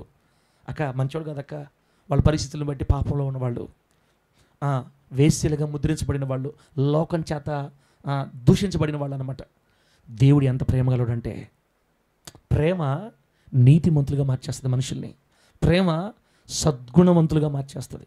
ఒకప్పుడు జీవితాలు చెరుపుకున్నటువంటి ఈ స్త్రీలు ఈరోజు బైబిల్ గ్రంథంలో ముత్యాల్లాగా, నక్షత్రాల్లాగా ప్రకాశిస్తున్నారంటే దేవుని ప్రేమ వారిని ఆ విధంగా మార్చేసింది. ఆమె చెప్పండి, గట్టిగా చెప్పండి హల్లెలూయా. మీరు కరెక్ట్గా ఉంటేనే చర్చికి రండి, లేకపోతే మానుకోండి అని వాకింగ్ అని చెప్పుంటే యేసయ్యా వీళ్ళు ముగ్గురు లోకంలోకి పోయి ఉండేవాళ్ళు. మళ్ళా కోపం పనికిరాదక్క, వాక్యాల్లో నరుకుడు పనికిరాదు, గుర్తుపెట్టుకోండి. నరుకుడు మానేయండి. ఇంకా మీలో ఉన్న ఆ దురాత్మ పోవునుగా కేసునామలు. కొంతమందికి నరుకుడే నచ్చద్ది. ఏం చేస్తాం? 14 సంవత్సరాలు ఎక్స్పీరియన్స్, అది ఇప్పుడే పోదు మీకు. ఏందో ఈ మధ్య సార్ అంత ప్రేమ అంటున్నాడు. ఇదిగో విశ్వాసము, నిరీక్షణ, ప్రేమ గొప్పవి. ఈ మూడిట్లో శ్రేష్టమైంది ప్రేమయే. ఇంత చెప్పిన తర్వాత కూడా మీరు మారకపోతే నేనేం చేయలేను. ఈ ముగ్గురు స్త్రీలు నీతిమంతురాలుగా మారడానికి కారణం దేవుడు వారిపై చూపించిన ప్రేమ. నాలుగోది ప్రేమ మనలోని పిసినారితనాన్ని తీసేసి త్యాగశీలుగా మార్చేస్తుందంట దేవుని ప్రేమ మనల్ని. నీకు నిజంగా దేవుని మీద ప్రేమ ఉందనుకో, 100 రూపాయలని 10 రూపాయలు 10 కాగితాలు మార్చి, చిన్నదానికి 10, పెద్దదానికి 10, నడిపోడికి 10, ఆ పక్కోడికి 10, ఈ పక్కోడికి 10, 100 రూపాయలు నేను బదులు చేస్తారు. మనలో లేరు ఆ బిడ్డలు. దేవుడు మహిమ కలుగును గాక. చెప్తాను, దేవుడి మీద నిజంగా ప్రేమ ఉంటే పిసినారితనం ఎందుకు ఉంటుంది మనకు? అమ్మో, నేను ఇచ్చేది ఎవరికే? దేవుడికి. నేను చేసేది ఎవరికే? దేవుడికి. ఒక పాస్టర్ గారు ఇట్లా పాడాడు పాట యూట్యూబ్లో, మామూలుగా ఒక క్రైస్తవ పాట ఉంది. పదే పదే నేను పాడుకోనా నా పాట, ప్రతి చోట నీ పాట తైరారెరా, మరి మరి నేను నారేనేరా అనే పాట ఉంది. ఆ పాట నా పాస్టర్ గారు ఎందుకు కోపం వచ్చినట్టు విశ్వాసుల మీద, వాళ్ళ చర్చిలో అందరూ 10 రూపాయలు వేసేటట్టు ఉన్నారు. ఆ కోపం తట్టుకోలేక వాళ్ళని ఏమనలేక ఏం పడాడంటే, వాళ్ళ చర్చిలో పదే పదే నేను వేసిపోనా, 10 కంటే ఎక్కువ వేయనుగా, ఎన్నిసార్లు పాడినా 10 వేసిపోనా. ఎటా పాడాయన? నేను నవ్వుకున్న పాస్టర్ గారు పాడుతుంటే, 10 రూపాయలు కూడా వద్దక్క, నువ్వు ఏమి ఇవ్వకపోయినా దేవుడు సేవకుడిని పోషిస్తాడు. ఎందుకంటే పిలుచుకున్న దేవుడు కదా, ఆయన ఈ ద్వారం మీ పడితే ఇంకో ద్వారం తెరుస్తాడు. బిడ్డలారా, మీ డబ్బొద్దు, నాకు మీరే కావాలి. కాకపోతే మనం దేవుని ప్రేమలో ఉంటే మనకి దేవుడికి ఇచ్చేటప్పుడు త్యాగపూర్వకమైన మనసు వస్తుంది అన్నమాట. త్యాగపూర్వకమైన మనసు వస్తుంది. చెప్పకూడదు కానీ వదిలే. దేవుని మీద మనకు మనస్సాక్షి ఉంటే ఏం చేస్తాం తెలుసా? మన బిడ్డలకి దాచుకున్న ఉంగరాలు కుదవ పెట్టి దేవుని పనులు చేసేస్తాం. మన ఇంట్లో ఉన్న బంగారు కుదవ పెట్టి దేవుని పని జరిగిస్తారు. అది ఆ రేంజ్కి వస్తుంది ప్రేమ. బిడ్డలారా, నేను చేస్తున్నాను అట్లాగా, నేను చేస్తున్నాను. నా దేవుని పని ఆగిందంటే ఎక్కడెక్కడ ఉన్నాయో మొత్తం ఈదికి లాగి బయటికి, వేరే వాళ్ళని అడిగి, నా మాట వినే వాళ్ళని అడిగి, వాళ్ళ వస్తువులు కుదవలు పెట్టి చేస్తున్నాను. నేను చాలా చేశా. నా సాక్ష్యం, నా సంగతి ప్రభువు తెలుసు. ఇవన్నీ ఉన్నాయి, అన్నీ ఉన్నాయి నా దగ్గర. ఒకటే కొద్ది ఉంది నాకు, అదేందో మీకు తెలుసు. ఇంకా నేను చెప్పలే. మళ్ళా అతను చెప్తున్నాడు ధనవంతుడు, అయ్యా చిన్నప్పటి నుంచి నేను అన్నీ కరెక్ట్గా ఉన్నానయ్యా. యేసు ప్రభు ఆ వ్యక్తి మీద కనికరపడి, బాబు అన్నీ బాగున్నాయి, ఒక్కటి ఉంది కొదువు నీకు. ఏంది నాయన? నీ ఆస్తి అంతా మీ బేదలకు ఇచ్చేసాయి. ఇశ్రాయేల్ పాస్టర్, నువ్వు మొత్తం బాగుండే, నువ్వు ముందు నీ బిడ్డలు నువ్వు ప్రేమిస్తే చాలురా. నిజమేనాయన? నిజమే. అది కూడా. కాబట్టి ప్రేమ, దేవుని ప్రేమ ఎవరి గుండెల్లో ఉంటుందో పిసినార్తనం ఉండదు, త్యాగపూర్వకంగా ఇచ్చేటట్టుగా చేస్తుంది. ఆ దేవుని ప్రేమ నీ గుండెల్లోకి వస్తే బిడ్డ, నిన్ను త్యాగపూర్వకమైన తల్లిగా మార్చేస్తుంది. యేసునామములో ఆమేన్ చెప్పండి గట్టిగా. బీద విధవరాలు ఉన్నదంతా దేవుడికి చేసిందంటే కారణం ఏంది? ఆ వ్యక్తిలో ఉన్న దేవుని చెప్పాలి, తొందర చెప్పాలి. ఆ బీద విధవరాలు తనకున్నదంతా దేవునికి చేసిందంటే ఆమె హృదయంలో దేవుని మీద ఉన్న ప్రేమ. బర్నబా తనకున్న భూమి అంతా అమ్మేశాడండి. బైబిల్లో బర్నబా భూమి అమ్మి దాని వెల తెచ్చి దైవజనులకు ఇచ్చేసాడు.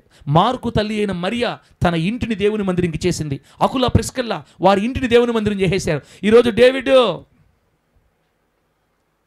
దేవసేనమ్మ తమ ఇంటిని దేవుని పనికి వాడటానికి తీసుకున్నారు. దేవుడు ఆ బిడ్డలు దేవునికి అవకాశం ఇచ్చారు.